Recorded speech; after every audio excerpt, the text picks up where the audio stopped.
What up, everybody? It's your boy D.K.L., host of the E.I.H.R podcast. Listen, are you trying to promote your brand? Whether it is your podcast, whether it's your jewelry, whether it's a music, whatever the case may possibly be. Listen, business cards are a thing of the past now. Okay? What you want to do is you want to go ahead and get yourself a pop-up. Okay? It's really, really simple. Give your market a more direct, instant connection to your brand. Simply tap and connect, just like that. Next time you're having a conversation with somebody, instead of them having to enter in your phone number and name, you take your pop-up, you tap their phone, and your information is digitally transferred to their device. Whether it's your Instagram, your Facebook, your storefront, it doesn't matter. Listen, go to the E.I.H.R Instagram page, find the highlight, get the promo code, save when you purchase. Let's get it poppin'.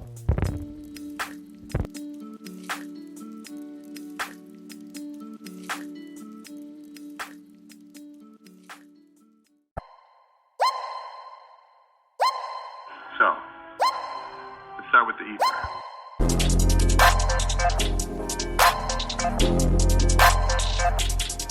You're listening to the E.I.H.R podcast with D.K.L.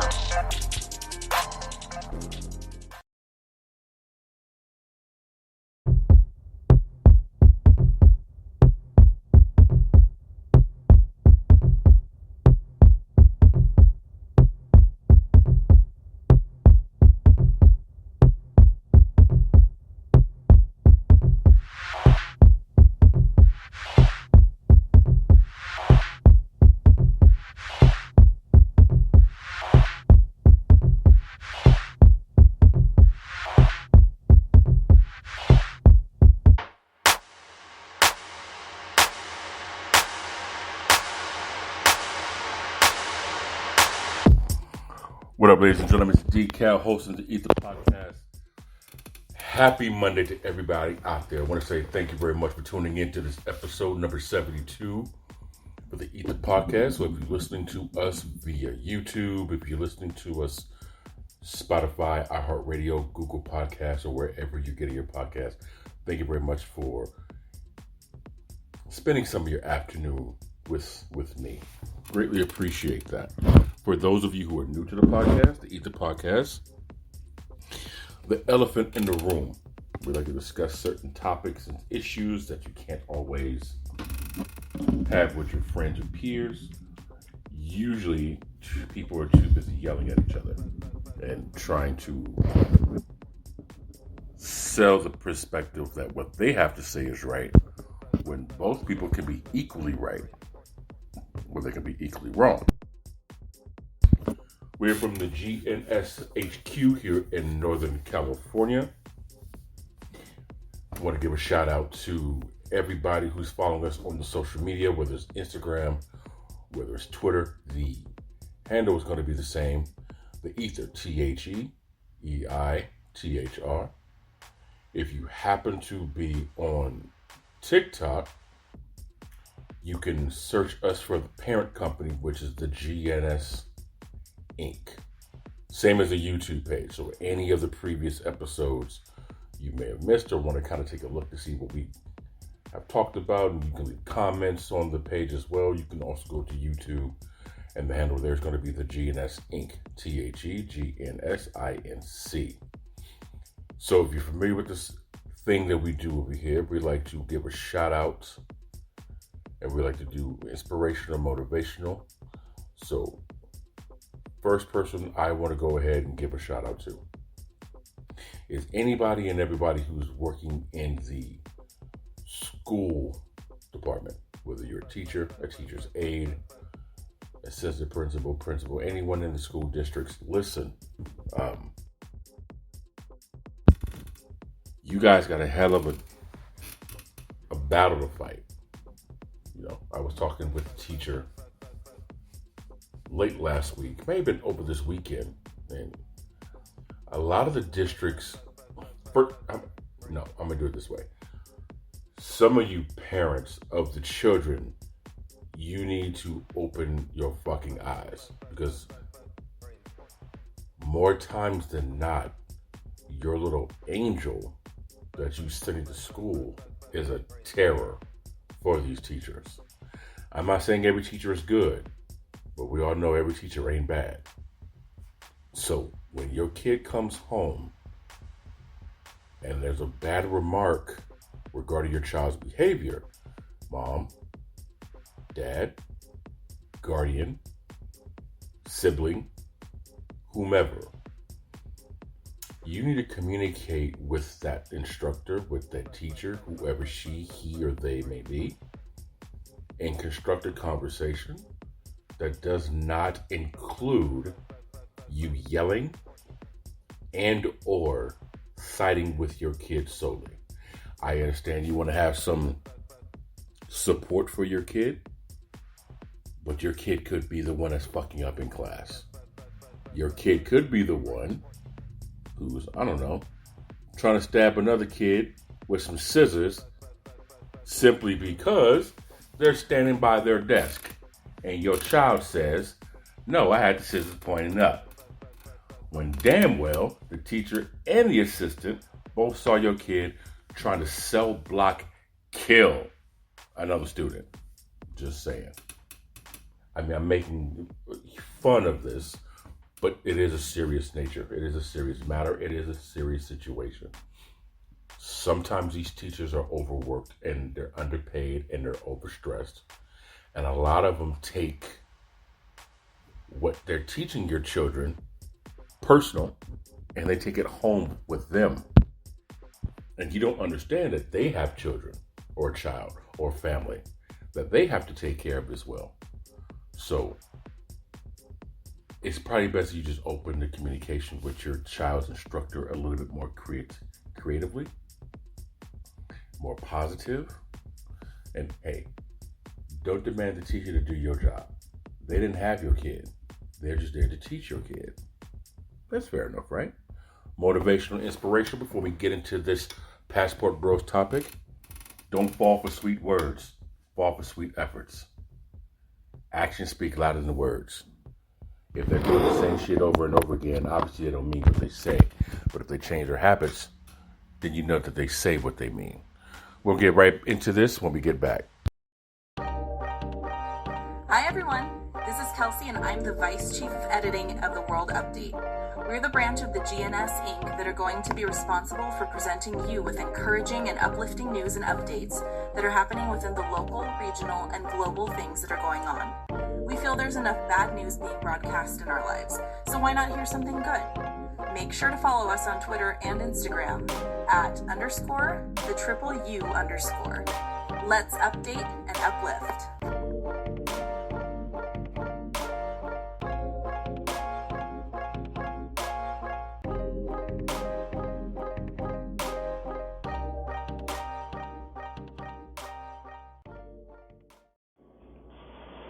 Hey, this is Marissa, straight out of Sacramento, California, and I listen to the E.I.T.H.R podcast with the lovely Decal.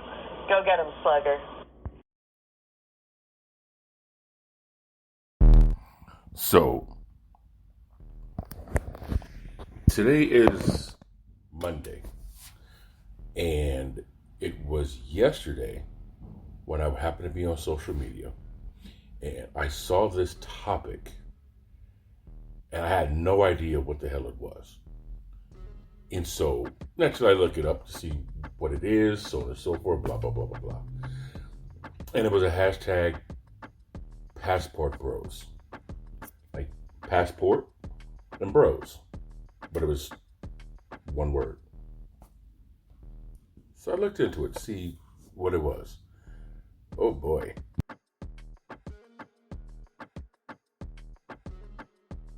This Passport Bros thing is a whole different animal. And I don't really know how I truly feel about it, because I can't say that it's stupid, but I also can't say that it's a really big deal. I guess it all depends on the perspective and how you personally see it, right?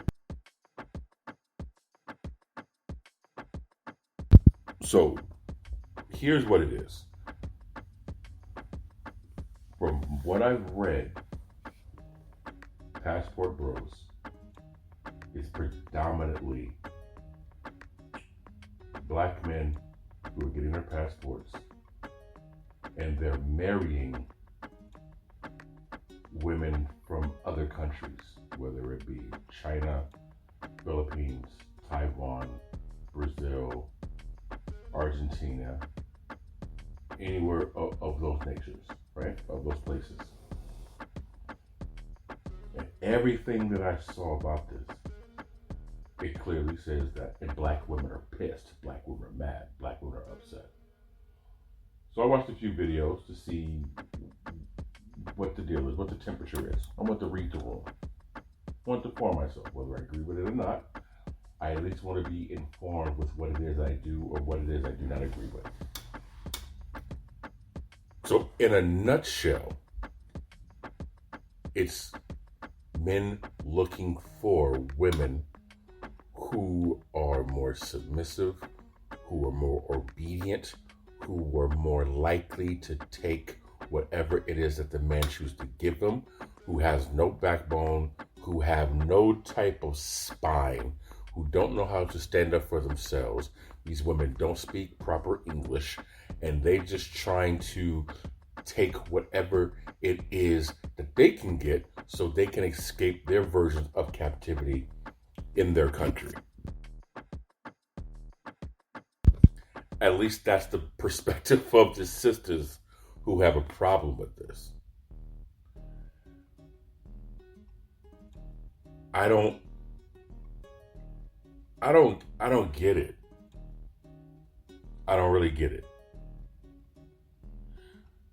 Because these men who are, in fact, the ones that are leaving apparently are the men who aren't even man enough for the women. They're the rejects. They are the men that you don't want to be seen with. These are the men you don't even want to be not seen with.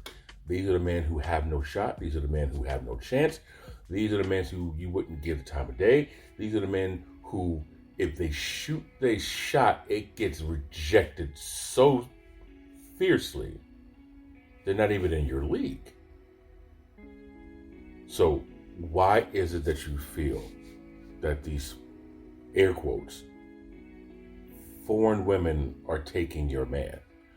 They're taking the men you claim you do not want. So why are you so upset? One woman made a very good point, whether you agree with this or not.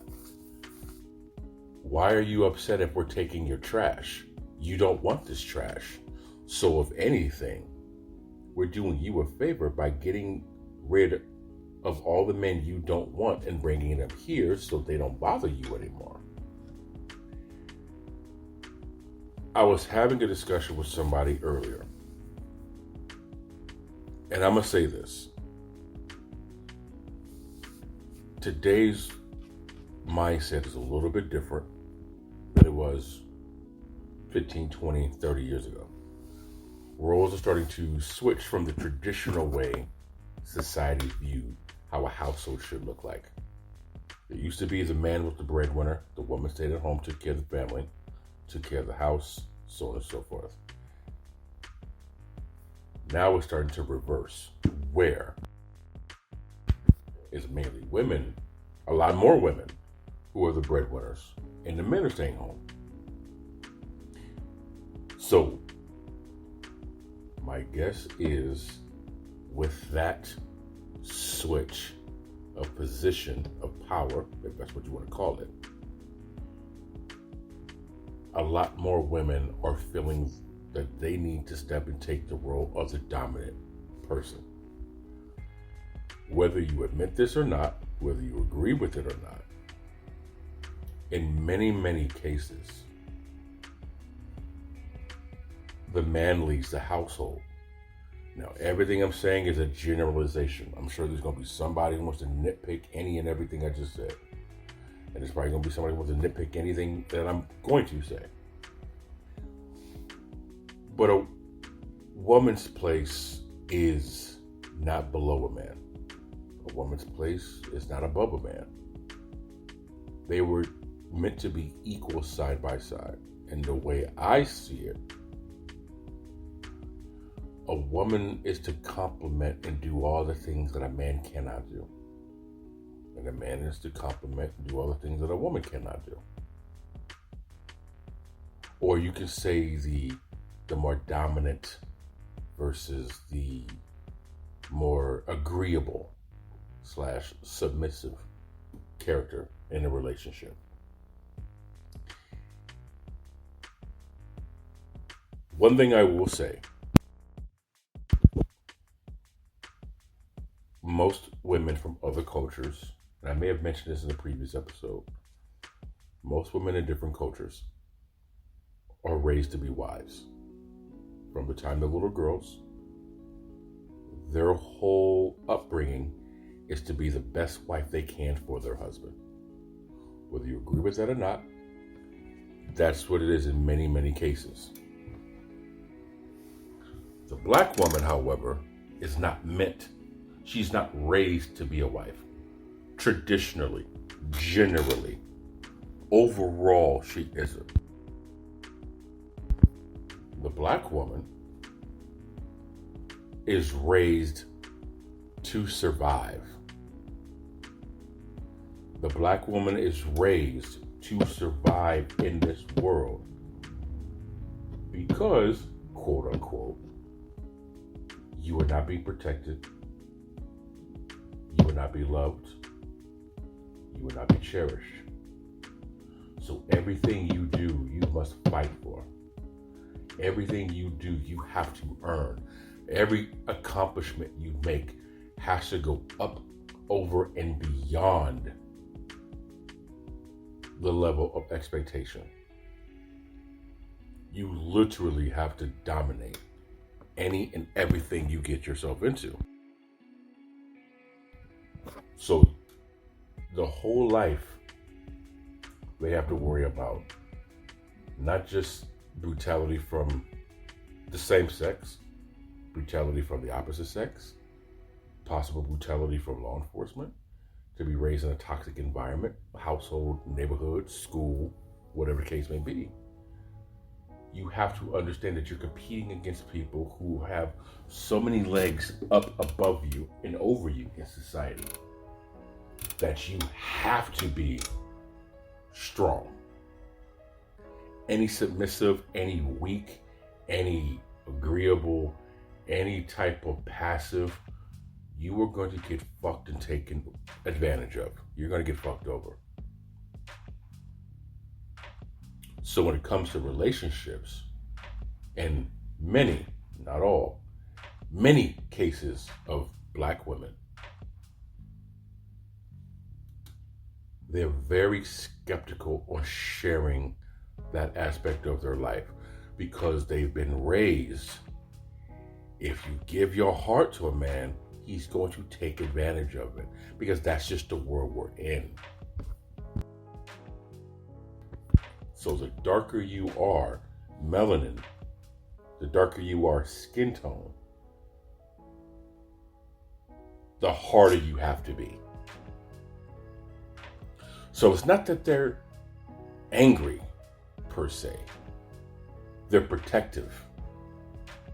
They're on high alert because they have the understanding, whether it's valid or not,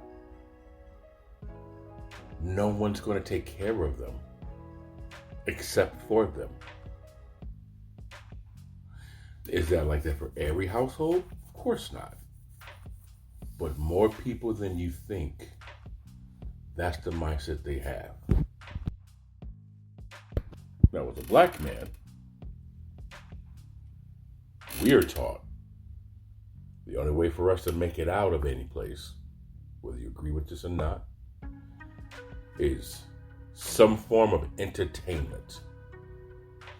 Whether it's acting, comedy, music, sports. Those are our only outlets. At least that is the only outlets we are demonstrated we can be. Everything else, it seems that we are discouraged from accomplishing. Are there Yes.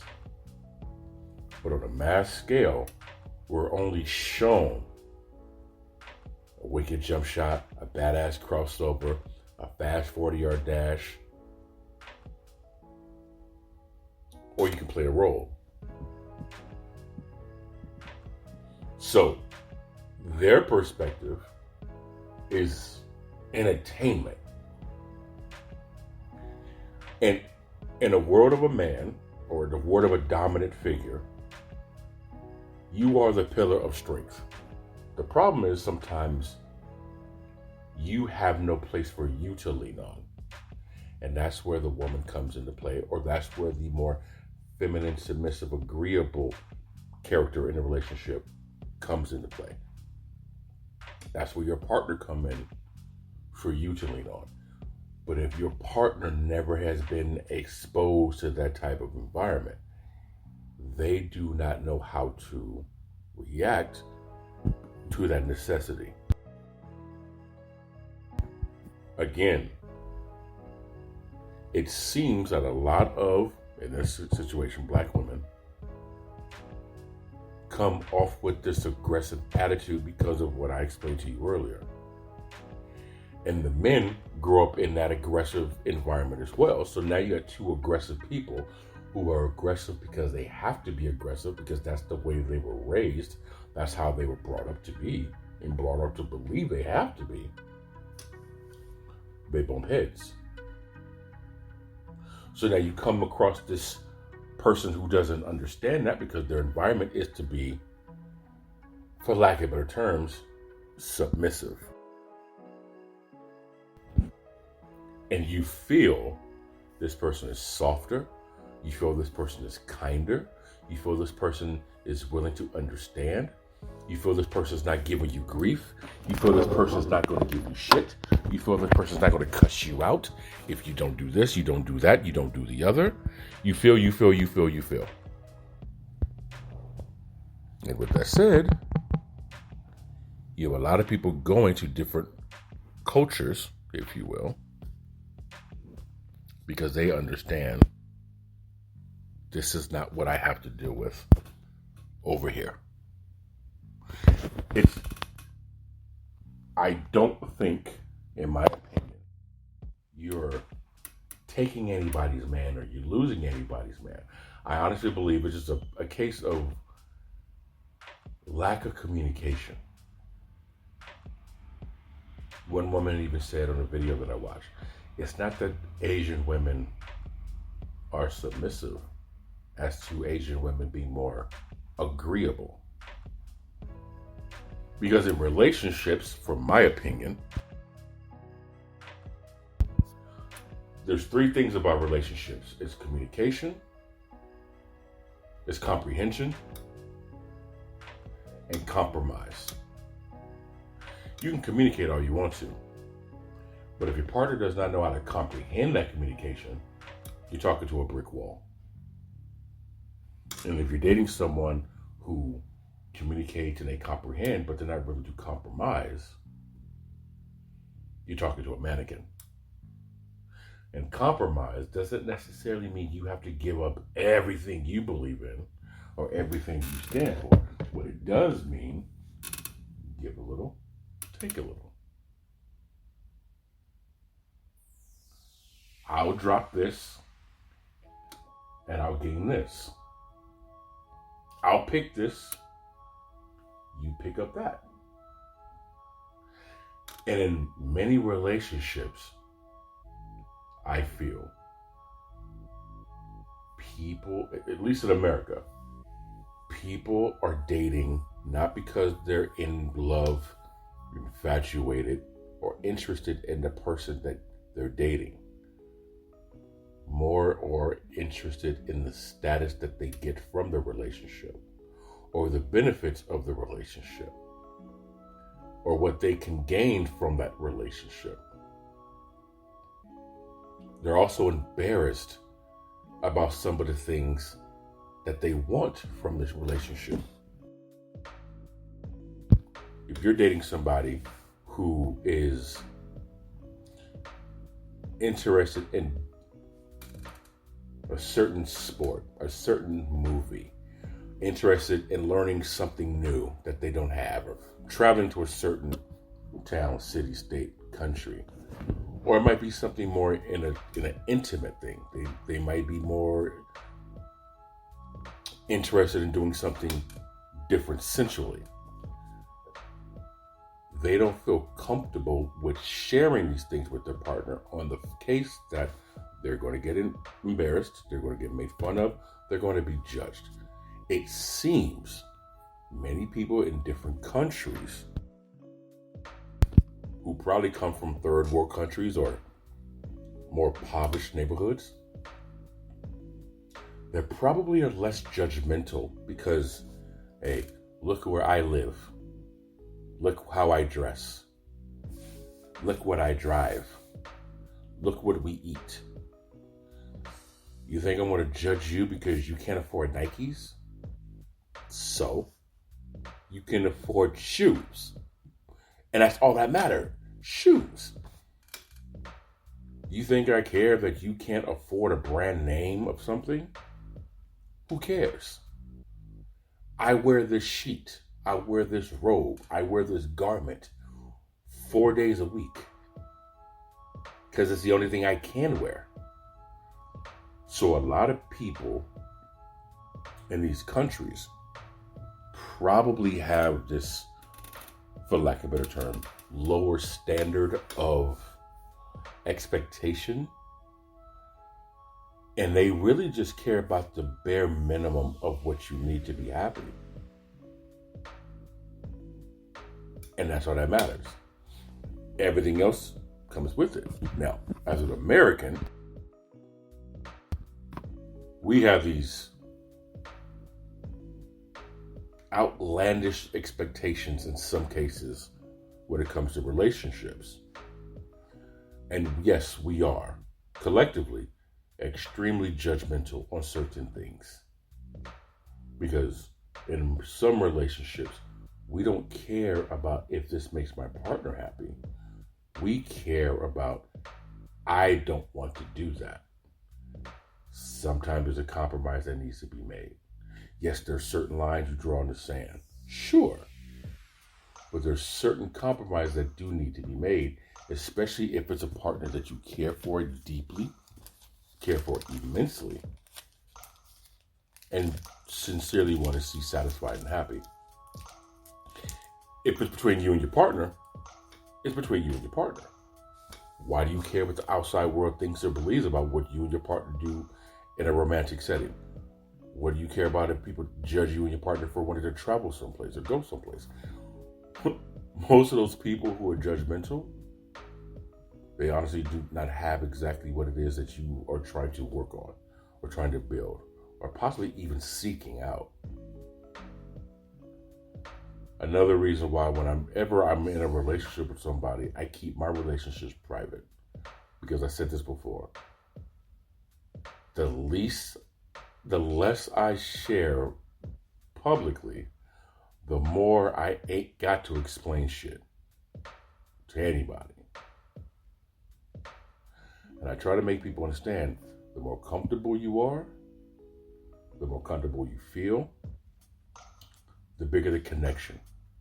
So these passport bros tend to be finding women who don't judge them on anything.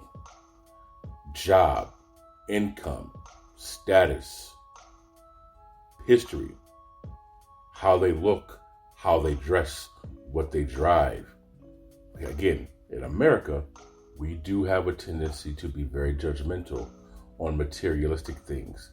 And we tend to be very judgmental on how a person makes me look to society.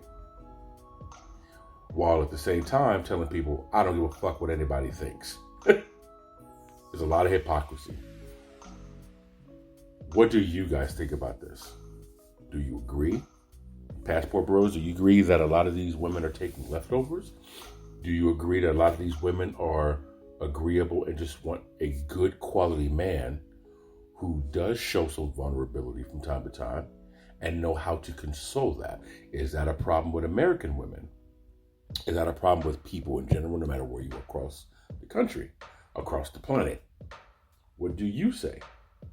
I wonder if there's any passport sisses out there. I'm sure there is. This is the E.I.T.H.R podcast, man. You guys follow us on social media, THE, E.I.TH.R, YouTube, the GNS Inc., and on TikTok, the GNS Inc. Holler later.